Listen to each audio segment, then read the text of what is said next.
মাননীয় মুখ্যমন্ত্রী মাননীয় মমতা বন্দ্যোপাধ্যায় বাংলার বাঘিনী বাংলার মা 2011 থেকে 2025 এই মাত্র কয়েক বছরের ব্যবধানে যে একের পর এক জনমুখী প্রকল্পগুলো বাস্তবায়িত করেছেন, সেই প্রকল্পগুলো যেন সুরক্ষিত থাকে তার নিরিখে সারা বাংলায় মমতা বন্দ্যোপাধ্যায়, অভিষেক বন্দ্যোপাধ্যায় মমতা প্রার্থীদের দুহাত ভরে আশীর্বাদ করার জন্য সকলকে অনুরোধ করব এবং তাদেরকে শুভেচ্ছা বার্তা এটাই দেবো, আপনাদের পাশে ছিলাম, আছি, আগামী দিনেও একটাই হাতিয়ার একটাই, সেটা হচ্ছে মমতা বন্দ্যোপাধ্যায়ের উন্নয়ন।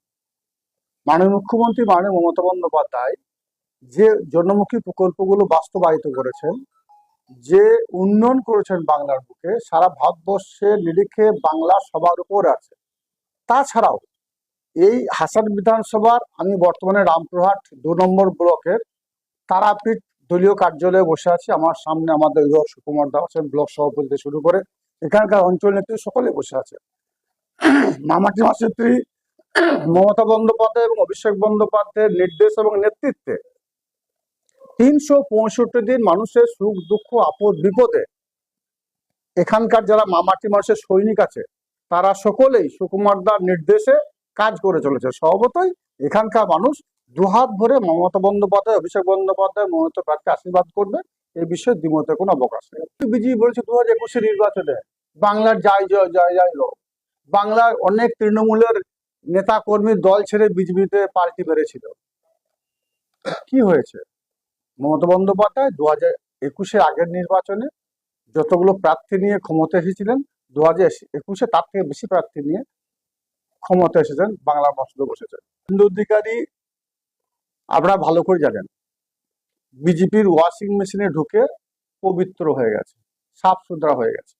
তার আগে শুভেন্দু অধিকারী ক্যারেক্টার নিয়ে আপনাদের কাছ থেকে অনেক কিছু শুনেছি, হাতে রুমালে অনেক কিছু দেখেছি, সেসব বিষয় নিয়ে আমি আর মন্তব্য করতে চাইছি না। ওদের একটাই রাজনীতি, জাতপাত নিয়ে রাজনীতি, ধর্ম নিয়ে রাজনীতি, মানুষের মধ্যে বিভাজনের রাজনীতি।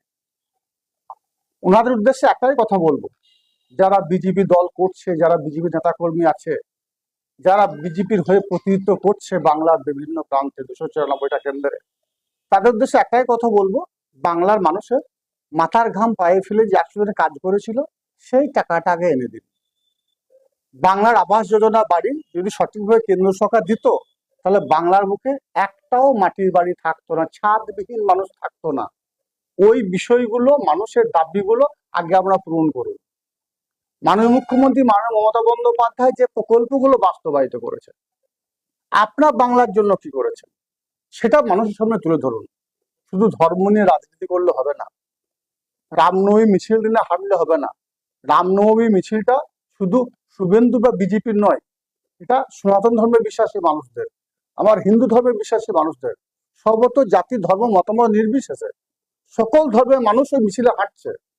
এই মিছিলটা কারো ব্যক্তিগত নয়, ধর্ম কারো ব্যক্তিগত নয়। আমি ইসলাম ধর্মের বিশ্বাসী মানুষ, আমার পাশে বসে আছেন সুকুমার দা হিন্দু ধর্মের বিশ্বাসী মানুষ। এটা বাংলা, এটা রবীন্দ্রনাথের বাংলা, এটা নজরুলের বাংলা, আমাদের মধ্যে কোনো ভেদাভেদ নেই, আমরা এক থালায় বসে খাই। এটাই মাননীয় মুখ্যমন্ত্রী মাননীয় মমতা বন্দ্যোপাধ্যায় আমাদের শিখিয়েছেন। বাংলার বাঘিনী বাংলার মা, আমার দলের সেনাপতি অভিষেক বন্দ্যোপাধ্যায় এটাই আমাদের শিখিয়েছেন, সেটাই আমরা করছি। ওই ভোটের নাম বাদ গেছে বলবেন, আর যে মানুষগুলো মারা গেল তাদের সম্বন্ধে একটা কথা বলবেন না? এ দায়টা কে নেবে? এই দায়িত্বটা কার? এটা বলবেন না? এটা নিয়েও বলা উচিত। এ সাহের নাম করে বাংলার মানুষের গণতান্ত্রিক অধিকার, ভোটাধিকার প্রয়োগের অধিকার, সাংবিধানিক অধিকারকে যারা খর্ব করতে চেয়েছে, এর পিছনে কারা সেটা নিয়ে বলবেন না? যে মানুষগুলো মারা গেল তাদের পরিবারের ব্যথা বেদনা কথাগুলো তুলে ধরবেন না? ধরা উচিত বলে মনে করি, কারণ সংবাদ মাধ্যম হচ্ছে গণতন্ত্রের চতুর্থ স্তম্ভ।